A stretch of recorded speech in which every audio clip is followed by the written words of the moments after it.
ఆయన ఏం చేస్తాడండి? మనుషుల్లో, విశ్వాసుల్లో ఏం చేస్తాడు ఆయన? విశ్వాసులకు ఏం చేస్తాడు ఆయన? బోధిస్తాడు. ఏం చేస్తాడు ఆయన? బోధిస్తాడు. చదవండి మరొక వచనం, 16:7-8 వచనం.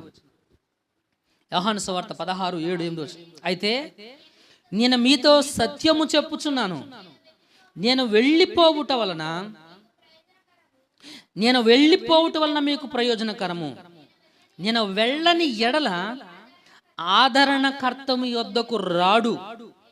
నేను వెళ్ళిన ఎడల ఆయనను మీ యొద్దకు పంపుదును. చెప్పండి ఏంటంటే, ఆయన వచ్చి పాపమును గూర్చియు నీతిని గూర్చియు తీర్పును గూర్చియు లోకమును ఒప్పుకొనజేయను. హల్లెలూయా. ఏం చేస్తాడండి ఆయన?